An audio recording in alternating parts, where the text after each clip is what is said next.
very quickly. Now this size, as being newly hatched brine shrimp, they're perfect size for second food for the clownfish, but when they get to this size, such as ones like this here, they have difficulty opening their mouths to that size. So that's why you constantly have to supply them with newly hatched brine shrimp. This is my son Michael doing a very intense analysis and being looked at by our senior consultant here. You know? If we had tried to trick a photo like that, we couldn't have done it. And there's a cat watching Michael.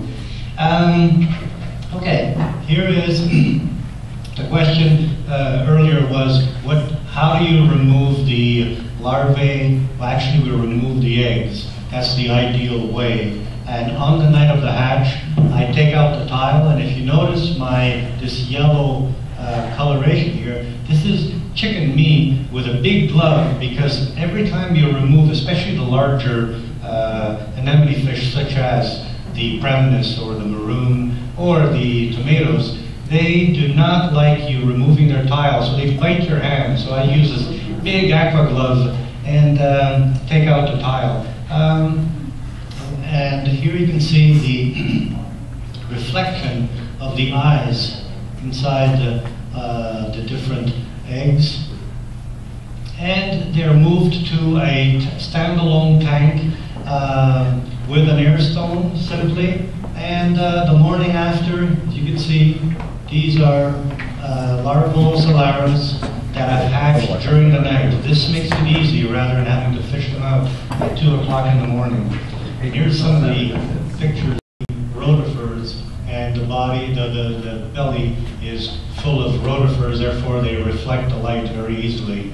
And here they are at about day 4, day 5, when there's a mixture of rotifers and brine shrimp to begin. And you'll see some that have orange bellies, and the majority have silver bellies from still eating rotifers.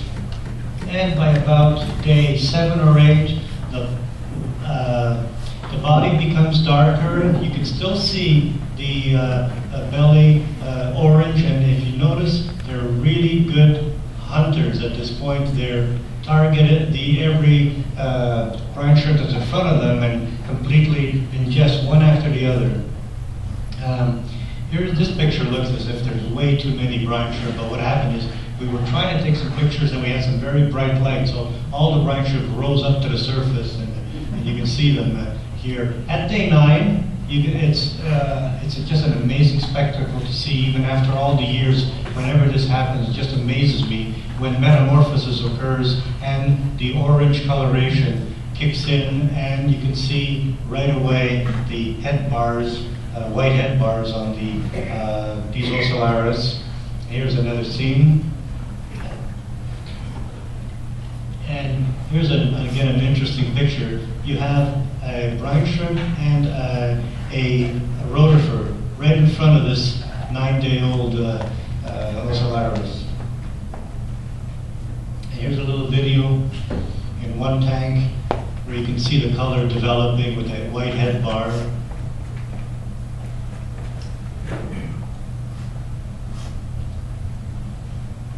These were taken at different times.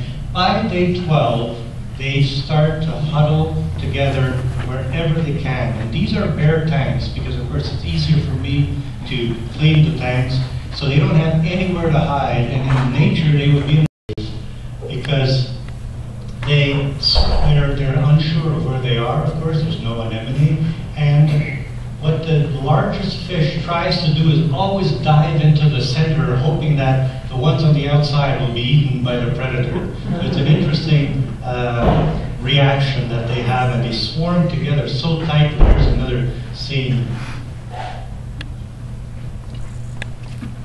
They're quite small at this size. They're barely quarter of an inch, 3/8 of an inch to quarter of an inch.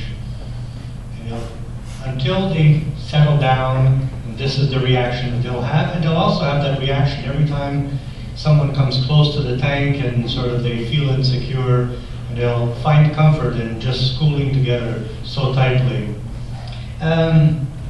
When you raise many clownfish, these are some of the things that see irregularly is surprises in barring. Sometimes you'll have some that have just a little saddle, sometimes even lesser saddle.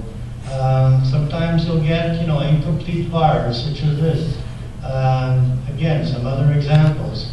But after 20 years of raising clownfish, I raised the weirdest Ocellaris I'd ever seen. And this is the one that you can see here. And I caught it in a basket to be able to take a nice picture. Look at how the bar wrapped around on the body of this clownfish.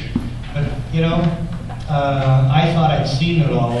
And then I go to one of the MACNA conferences and somebody produces naked clownfish.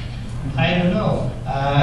It's not my bag. And then here's the one that they call a teardrop clownfish, and a naked clownfish. One that has a little incomplete bar that looks like a teardrop, and they've actually been able to reproduce them in this way. And this is the ultimate, I guess, at this point. The hatcheries today, they're no longer concentrating on the run-of-the-mill Ocellaris or Frenatus. They're looking for high-valued imperfections. This is a percula, an imperfect percula, and in one store that I visited, they were selling these $375 per fish. That's a pretty expensive percula, but these are, at least to this point, they've not been able to reproduce them per se. These are just rare exceptions in their batches that Ora have been able to save, or to raise, I'm sorry. I don't know about you, I still like the regular coloration and shapes of the Ocellaris. So, just continuing on to mention,